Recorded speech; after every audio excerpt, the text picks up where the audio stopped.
everybody. This is Carol Maletta. Welcome to the Parenting 411 podcast, where we share information parents need from sources they can trust.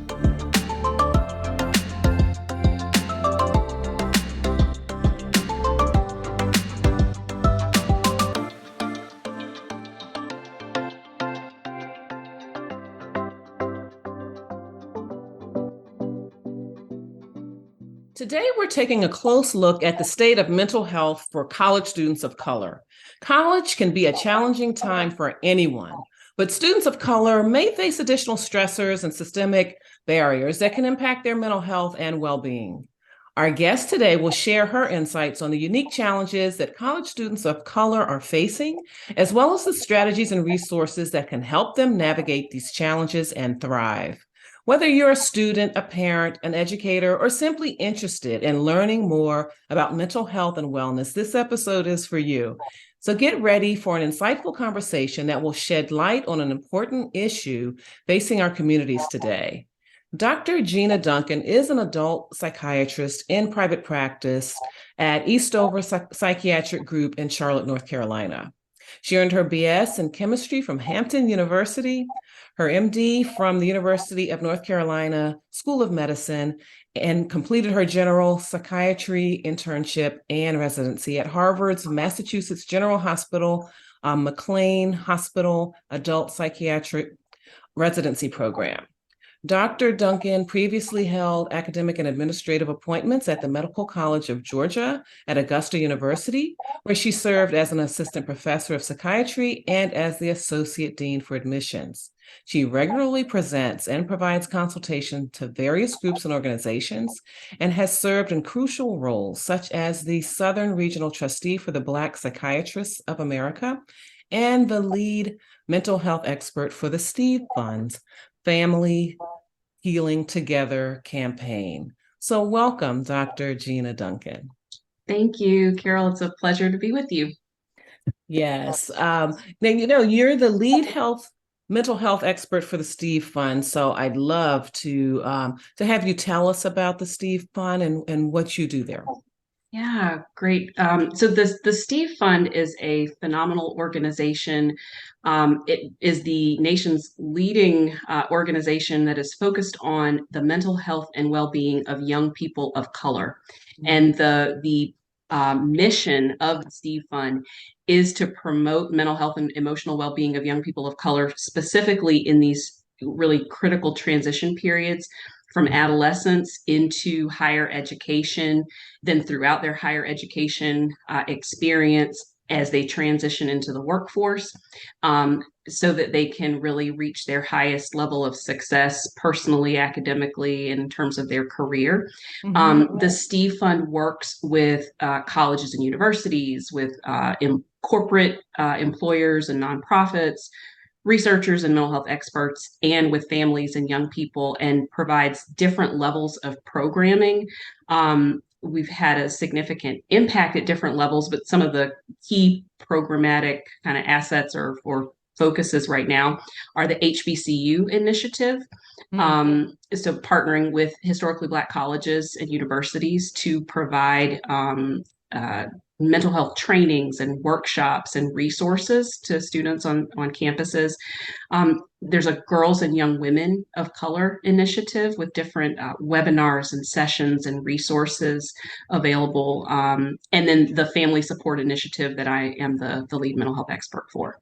The Steve Fund partners with many mental health experts, psychiatrists, psychologists, and others who help to provide the content and support for the work that's being done. So can you tell us then about some of the unique mental health challenges that college students of color are facing today? And, hearing you talk about the HBCU initiative also makes me wonder, are the challenges the same, whether they are at HBCUs, the challenges that professionals are seeing differ from those at predominantly white institutions. So what are some of the problems that you're seeing in general? And if there's any difference, tell us about those. Yeah, those are great questions. So I think that, adolescence into college age and into early adulthood has always been it's a challenging time. It's an exciting time of life, but there are different challenges that students have always encountered, whether it's anxiety, depression, going through relationships and breakups and things like that. Um, so there is an extent to which I think there have been problems that have not really been recognized that students and have encountered. Mm-hmm. This last these last 3 years or so with the COVID pandemic have really, I think, shown a light that that we're really seeing a spotlight on mental health because of the level of stress that the pandemic and some of the other factors that have gone on in the last several years have Mm-hmm. created. Mm-hmm. I think that some of the principal or most significant issues right now are issues around isolation, after a period of having to be socially distanced. Things are more normal now, but they're still not completely back to normal. And you have to think about the fact that for whatever stage a student is in, that 2 or 2.5 year period where their development was really interrupted, whether you have students at college whose high school career was completely interrupted by COVID, students who Mm-hmm. were in high school whose middle school, their experience was interrupted. So that period of isolation, not having the ability to interact with peers in the way that they would have normally, has had an impact. There has been an ongoing impact of social media. There are a lot of positives that go along with social media in terms of connectivity, but Mm-hmm. also negatives that come from that around a sense of body image and identity.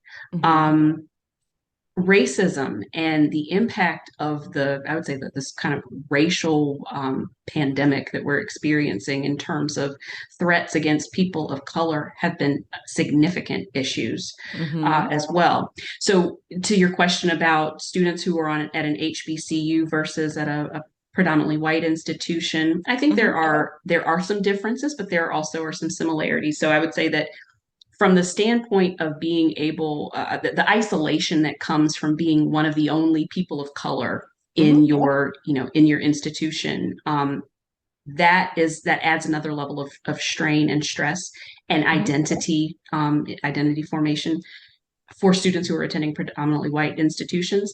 Mm-hmm. That may not, it's probably not as present if someone is in an environment where they're surrounded by people who look like them. Mm-hmm. However, the Steve Fund recently did an online conference for students who are at HBCUs. Mm-hmm. And some of the things that students talked about had a lot to do with isolation, relationships, loneliness. Mm-hmm. And those are things that I think are universal Right.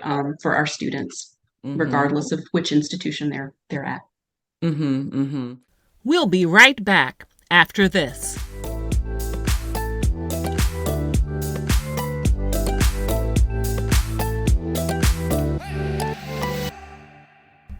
You love your kids. You do your very best for them. But sometimes it feels like it's just not enough. And you're so sure you're the only one who feels this way. The truth is, you're not alone. It is also true that there are some things you're doing quite right. And there's a community who would love to exchange ideas with you. I'm Carol Maletta, creator of the Parenting 411, a portal for parents where I share information parents need through webinars and masterclasses. And not only that, the parents there support each other on this amazing journey in the Parenting 411 community group on Facebook.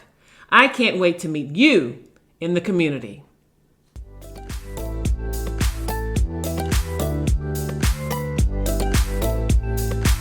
And we're back with the Parenting 411. As you were talking about this, because I have experience at both HBCU for undergrad and predominantly white institution for graduate school, and I don't remember feeling out of place or really experiencing any mental health challenges at the HBCU at all, and don't really remember seeing a lot of other people Not mental health. Now, immature, I saw a lot of immature behavior, sure, but not really mental health. And then at the graduate level, I didn't, I wouldn't say it was a mental health challenge, but definitely sense the isolation and the difference and all of that I had not really had to experience at all when I was younger. And I think a lot, a lot also has to do with the fact that I was older as well. But yeah, so that's really interesting. I had to really think back, like while you were talking about it. Now that experience, even at my undergrad HBCU, I bet those students would say something different because of what you talked about in terms of the pandemic and the racial tensions, even though they feel like they're one big family on campus, Mhm. just what's going on in the outside world. And I will also say that my school is kind of tucked away and kind of surrounded by a predominantly white area. And there have been some incidents where people have come on the campus, over Okay. these past 3 years. And like that was something that during my time, mid to late 80s, that didn't happen at all. It had happened before, but it didn't happen during my time, and really not much since. But over these past 3 years, there have been some instances where Yeah. they've come on campus, not meaning well. I'm not talking about coming for a basketball game, Right. but Right. but not meaning well. So I'm sure they're probably having a very different experience than I had Yeah. during this It's time. it's interesting that you bring that up because my experience was, I went to an HBCU for undergrad at Hampton and then Hmm. predominantly white institution, UNC for medical school. And I would agree with you that, and I grew up in a predominantly white school system. Okay. So my experience also was in going from that into an HBCU environment, feeling Hmm. immersed in among folks that looked like me, Hmm. feeling like I could actually make friends with people, not based on the color of my skin, but gravitating to who I wanted to gravitate Hmm. toward. There is a sense of safety in that. I think that our students that are at HBCUs, they're probably being in that enclave right now creates some sense of safety, but certainly this world, this country is feeling much less safe than I think it did, you know, even 10 years. Right, because it's not as though racism didn't exist back then, but when I was away on campus during my time, I just, I was there and it was fun and I felt safe and all of that and really didn't worry that much about things outside. But they can't do, these kids now cannot. Right, They right, cannot. right. So, so what are some common misconceptions or stigmas surrounding mental health in communities of color? And how can we just work to break down those barriers and encourage individuals to seek help when they need it? Yeah, great question. This is one of the most important things for me personally as a mental health provider and as a member, as a Black woman, is helping to break down the stigma. And I think one of those stigmas is the idea that Black people don't go to therapy or that Black people don't take medication or that we don't experience anxiety or depression or that if we do, it's not okay to acknowledge that. Mm-hmm. I think that with all the challenges that we've had in the last several years, one good thing that has come out of it is that people are talking about their mental health a lot more. Mm-hmm. And every time somebody, talks about and is open about struggling with depression, anxiety, or any kind of mental or emotional challenge, Mm-hmm. they give permission to someone else to be able to, say, actually I experienced that too, or it's okay. Mm-hmm. But I definitely think that historically, and I've done research on the Black church and mental health. I'm Mm-hmm. the daughter of a pastor, and so I grew up in the church, and then also being a mental health professional, it's very something that I'm very passionate about. Is also the idea that having faith and seeking mental health treatment or support are not mutually exclusive.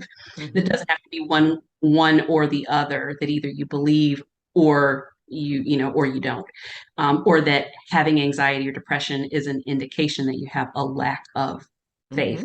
Mm-hmm. We can do all of those things Mm-hmm. together. We can pray, we can go to therapy, we can take Zoloft or whatever medication you need to take, and Mm-hmm. all of those things can work in concert. Mm-hmm.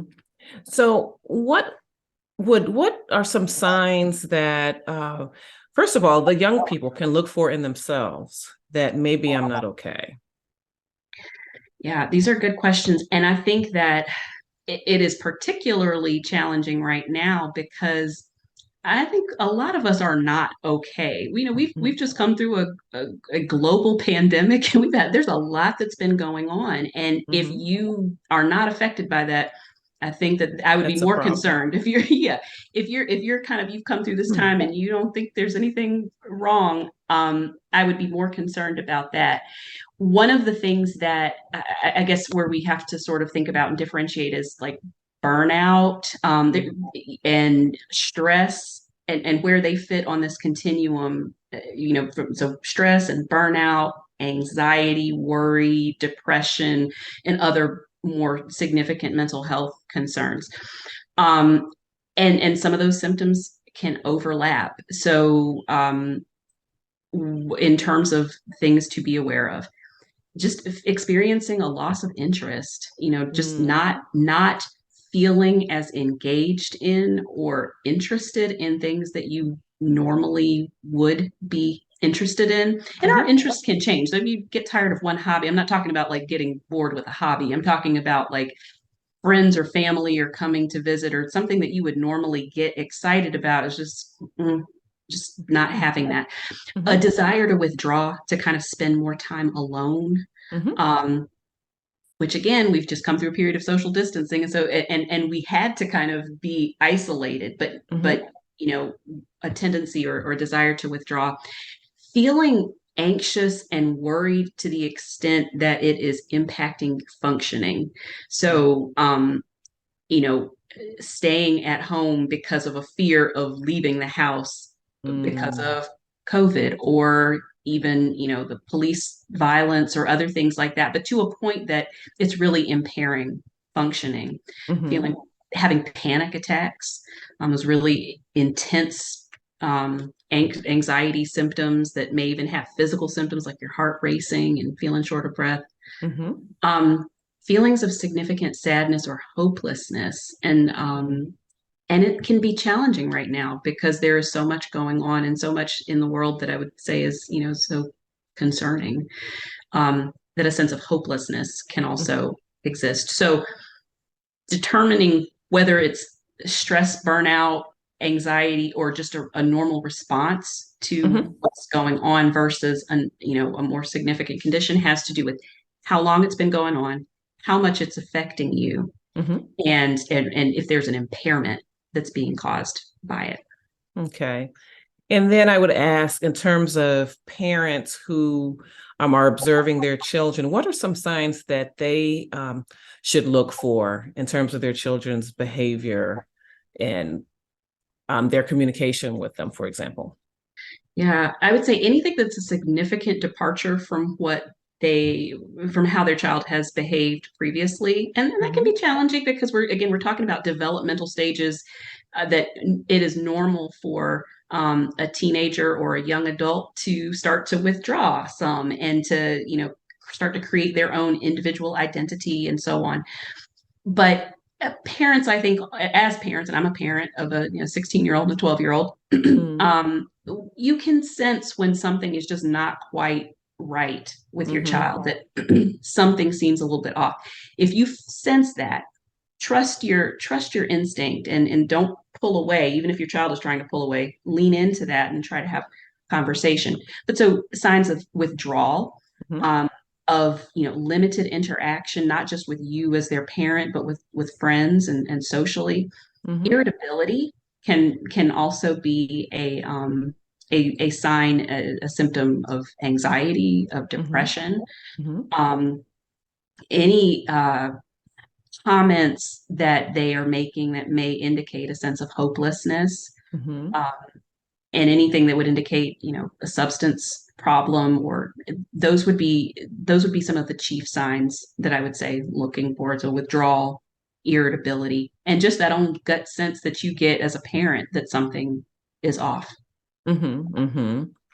And so I'm wondering, because you mentioned, given what we've been through, I'm wondering, are you hearing or seeing that more young people are reaching out for professional help, like they're not sitting with it anymore, like they used to, maybe they did before the pandemic? Are you seeing more voluntary?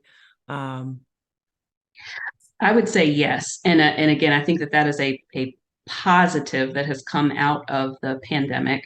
Now, mhm. unfortunately, our mental health system is not yet equipped enough to address the demand and the need. Oh, wow. And that has been a problem for some time, though Mm-hmm. telehealth has I think significantly helped to Mm-hmm. to make mental health treatment more accessible. But yes, I think that what I'm seeing in my practice and just professionally, that mental health is being talked about more. Mm-hmm. And so the idea that it's okay to not be okay, and the Mm-hmm. idea that there's something that you can do about it and that you can reach out for help, I think is that idea is penetrating more, and that young people are reaching out for help in Mm-hmm. various ways. Hmm. So, what are some conversation tools for parents or also professionals on campus that interact a lot with students? But how can they relate to students and try to support them while they're having difficulties? Now, I'm not talking about like the actual mental health professionals, but maybe it's educators that encounter a lot of students, and obviously parents that are communicating with their children. What are some conversation tools? Yeah, that's a really great question too. I think that going deeper in conversation is important. So, how are you doing? How's school? How are your classes? If you're just getting the one word answers, that's fine. I'm Mm-hmm. good. Yeah, then going a little bit deeper. Well, what are you what are you taking? What classes are you taking, and how have things been going in those classes? Who are you connecting with? Are you feeling connected Mm-hmm. um, to others on campus? Are you feeling connected to your friends? um Questions, basically asking questions, and that probably drive my kids crazy with these sorts of things, but asking them the questions that you can't just give a one word answer to. That's I think that that's one technique that's Mm-hmm. important for parents in particular, and not just leaving it at the one word answers. I think another thing that can be helpful is leading the conversation by acknowledging, this has been a really hard time, you know, Mm-hmm. or maybe mentioning like, hey, I was listening to this podcast, or I saw something on a report on TV about young students of color and how difficult this, the mental health has been. What do you think about that?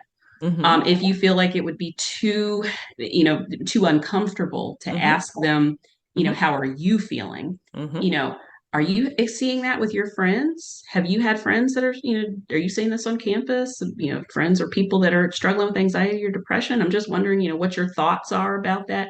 Mm-hmm. That might be a way of getting the conversation started. I think another really good technique in having conversation can be walking, like going for a walk and having a conversation, especially when you're Mm-hmm. talking about something that's emotional. If it's difficult for you or for your child to do, when you're Mm-hmm. trying to look each other face to face and say, how are you feeling? That might be a little intimidating. Intrusive. But Mm-hmm. maybe going for a walk, or when you're driving, in the car, bringing up, the subject. And again, I've heard that this is going on. What are your thoughts about that? And then maybe that leads into a deeper conversation. One other conversation technique or conversation starter that I think is helpful is to model for your kids how, that it's tough. It's not just tough for them, it's tough for adults too. Mm-hmm. My daughter and I actually did on the Steve Fund's website. One of the things that we did was to do a conversation with she was 15 at the time, a Mm-hmm. conversation where she and I are talking about the impact of gun violence in Mm. schools, and Yes. what that feels like for her, and what that feels like for me as a parent. And So, bringing up some of those conversations, starting those conversations, and disclosing how it makes you feel as a parent. Hmm. For educators, I think it's also really important. Our educators have a responsibility also to not just, well, to go a little bit deeper, Hmm. especially right now. There are counseling services available on campus, and there are counseling options available in the community, but you never know when your conversation with a student might be the only conversation that they're going to have, where they might disclose something or say something that indicates that they're struggling. Hmm. So being willing to take the time to go just a little bit deeper and say, how Hmm. are you really doing? Hmm. Hmm. Again, some of those things I just mentioned, there's a lot that's been going on. How is it affecting you? Is there anything Hmm. that I can do to help? I think that's important as well. Yes, I mean, whew, so many things you brought up, like even, like that conversation that you described with your daughter about the gun violence. And I think that's something that we are not paying enough attention to. I mean, what that must be like, I can't even imagine. I never, ever worried that someone was going to come into my school that didn't belong there and just come into the school, let alone shoot people. And so for them, of course, there are more days than not that a shooting doesn't happen at your school, but it's possible. Like I didn't think it was possible when I Right, when I right. was younger. I didn't think anybody would want to do it. Like there's just this thing, this, school and kids were sacred and you just didn't do certain things, certain Exactly. behaviors, certain activities. You just didn't do them around kids, around playgrounds and things like that. And really now all bets are off. It's like it doesn't matter. We'll be right back after this.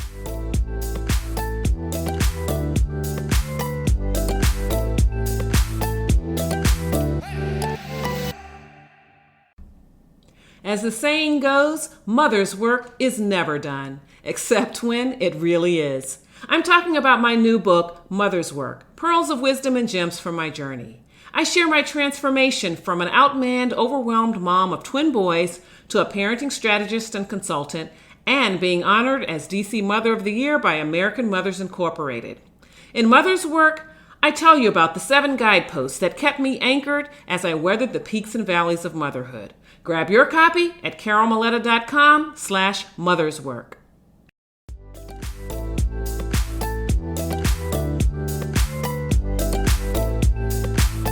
And we're back with the Parenting 411. Completely agree with you. And it's terrifying. And in that conversation that I had with my daughter, I realized, and she said something that made me realize that as terrifying as it is for me, I only know what it's like to be a parent experiencing that. Mm-hmm. And she said, you don't know what it's like to sit in a classroom and be afraid, when you've just seen that something happened on, at another school, and then you have to go to school and sit in a classroom. And I said, you know what? I don't know what that feels like. And I Yeah. had to put myself in her position. And those are the kinds of conversations that I think are really important that we have, that, even just putting ourselves in our kids' shoes to try to see from their perspective, even though, we know that how it affects us as parents. Yeah, I mean, it's just not okay that they are walking around with it. I just don't it's probably another conversation, but I just don't understand why lawmakers, you know, are okay with this. I mean, because that these just hearing about these incidents and certainly experiencing them, you are forever changed Yes, after that. So I hope that we will begin to take this seriously, not only I hope so dealing with the too. guns itself, but the the damage it left behind Yeah. from these incidents to our psyche. And that brings up one other thing that I think is an important point to say too, which is, and Sure. then my daughter talked about this, and when we did our the recording that we did, but she talks about being angry. She feels like the older generation has not done right by them because we're not protecting them. And I Yes. said, you have every right to feel angry. Hmm. And I think that it's important, again, kind of coming back to what we've been talking about so far already. Lived through this really traumatic and difficult time in the pandemic. You have a right to feel anxious. You have a right to feel down. You have a right to feel scared. You have a right to feel, angry about the things that are going on. And so I think being able to own those Hmm. emotions and Hmm. and you know and know that you have a right to feel them. That's a really important point. I just felt I wanted to, make that clear. When we're Hmm. living through a crazy time, it is normal to have emotions that Yes. that say this is not okay. And that doesn't necessarily mean that there's something pathological. That's actually quite normal to Hmm. feel those things. Yes, and sadly, with what we're talking about in terms of school violence that children are having to experience, many of these children, for those reasons, and maybe others that are unrelated, they're going to be coming to college with prior diagnoses. And so, what role can mental health professionals play in addressing the mental health needs of students of color, both those who have prior challenges and for those whose challenges really emerged once they got into college? Great question. And I think that one of the biggest challenges is getting young people into treatment. I think that when a young person of color seeks mental health care, Mhm. provided they are seeing someone who is culturally competent, I think that I would trust that they're going to receive the care that they need. Now, the cultural competence part of it, that's another whole, really important piece that still needs Mhm. to be worked on. There are only about 2% of psychiatrists in the country are Black psychiatrists. Mhm. There is a slightly higher percentage of African American psychologists, but people of color in general, make up a small part of the workforce when it comes to mental health treatment. So I think Mhm. that mental health professionals need to be armed with tools that help them to be culturally competent so that they can help address and understand the challenges that students may be experiencing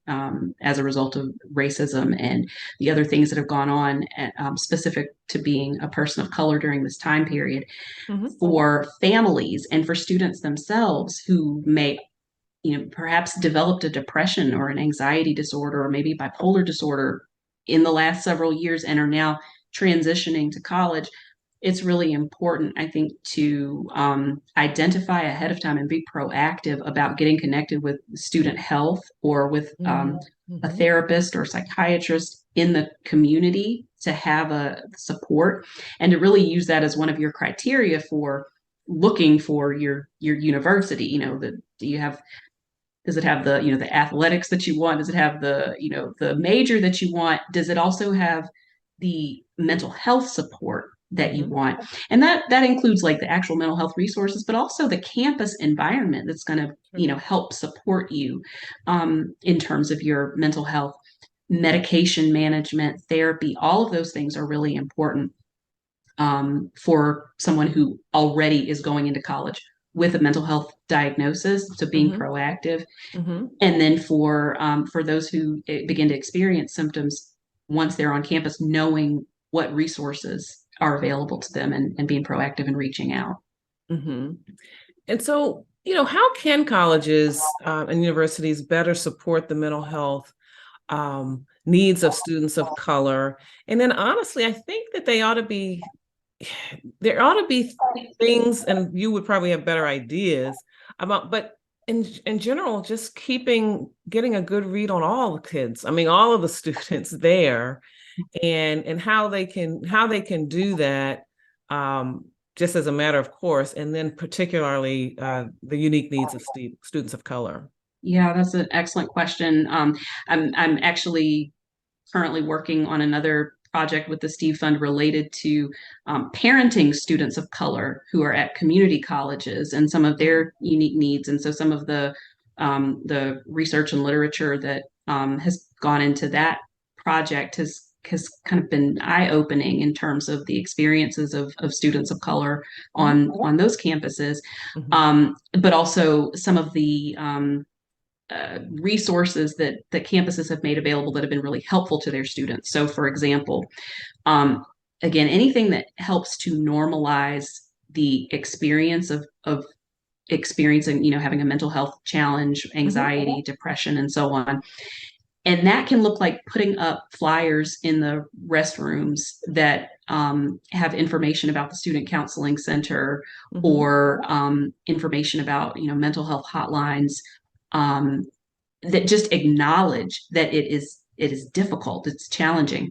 Offering seminars in person, or if necessary, webinars that are being provided. That's another thing that when I mentioned that the Steve Fund did for the historically Black colleges recently, having this online conference that students could log onto and participate in.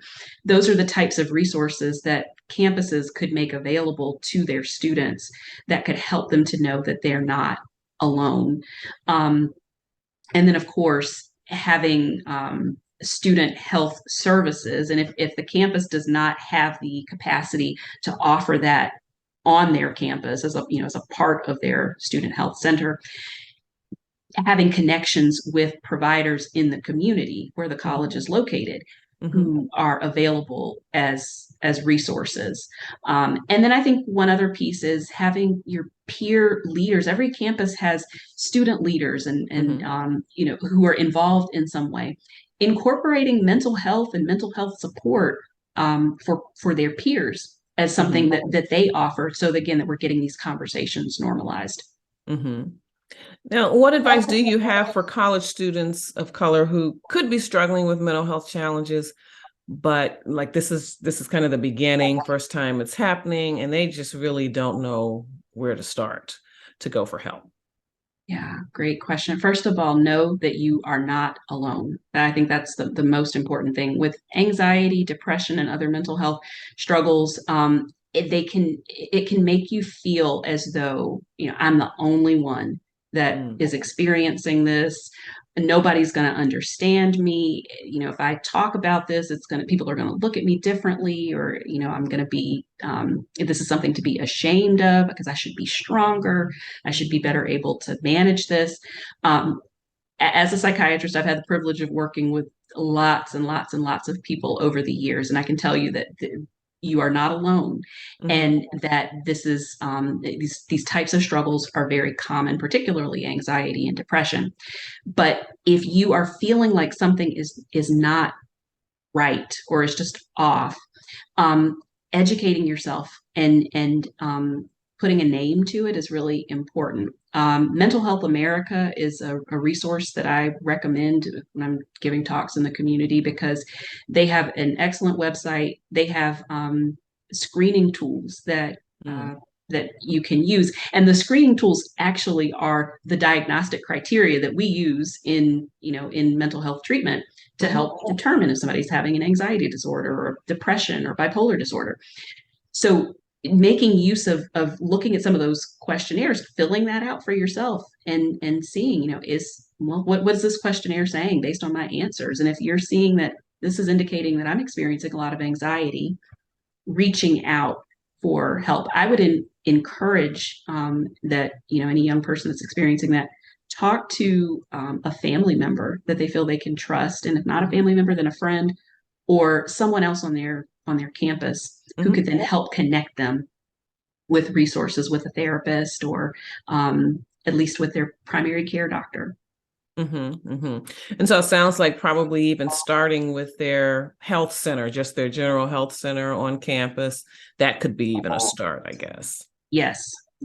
So just even starting with the health center, if they've done one of those screening tools, take that in and say, this is what I'm experiencing, and I'm concerned that maybe I'm having some depression, and I need to talk to somebody about it. And advocating for themselves is important. Making sure that someone takes their concerns seriously. Okay, and where can parents turn? If they have a student that's struggling at school, and the child is away at school, but they want to be able to make sure that they're doing their part on their end, how in terms of how to support them. What are some resources for them to find out the best way to do that? Yeah, great question. Again, I would say that Mental Health America Okay. is a great website because of the ability to kind of get a sense of what they may be seeing in their child Okay. and the resources there. The Steve Fund, that's one of the areas where the Steve Fund has resources and connections. NAMI, NAMI, that's another resource. Mm-hmm. Also familiarizing themselves with the academic support and uh, health support services on their child's campus. Now, if their child is over 18, there may be a limit to, and there are going to be limits and protections. They may not be able to talk with someone directly about their child. But if they are concerned that there's a mental health crisis or emergency, they Mm-hmm. need to, know who to reach out to on campus, whether that's, the Office of Counseling and Psychological Services or, the academic advising office. And if they need to go in person to make sure that their child is okay, I would fully encourage that. Mm-hmm. So, where can we learn more about the Steve Fund and other initiatives you might be working on? And this could be, whether it's your websites or social media platforms. Sure.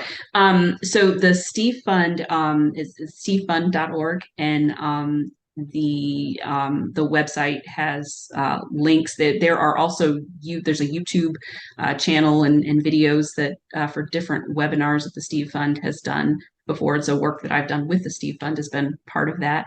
I am on Instagram as well, and on LinkedIn, and definitely encourage folks to reach out and to take advantage of the resources that are available. Okay. Is there anything else coming up or anything else that you'd like to let us know about? We have the parenting and community colleges, parenting students of color and parenting students of color at community colleges work that is coming up. There will be, it will continue to be putting out information and support for families through our Families Healing Together initiative with the Steve Fund, Mm-hmm. and look forward to continuing to do that work. Awesome. Awesome. Well, thank you so much for joining me to talk about this very important subject.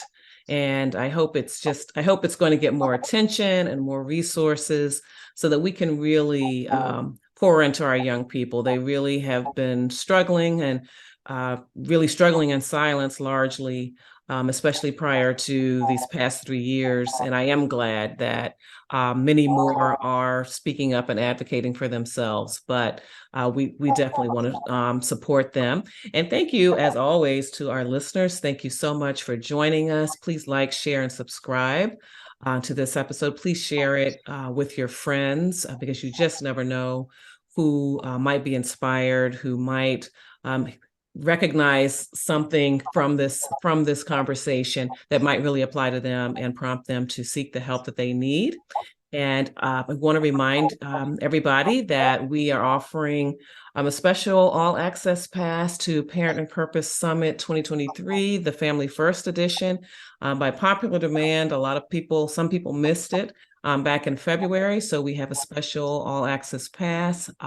You can visit bit.ly/family first 2023 to learn all the details, but it will allow you to have lifetime access not only to all of the interviews from all of the professionals who participated in the Parent and Purpose Summit, but we also have some goodies for you. So visit bit.ly/family first 2023. And as always, follow us at the Parenting 411 on Facebook, Instagram, Twitter, and YouTube. And remember, it is never too late to be the parent that you want to be.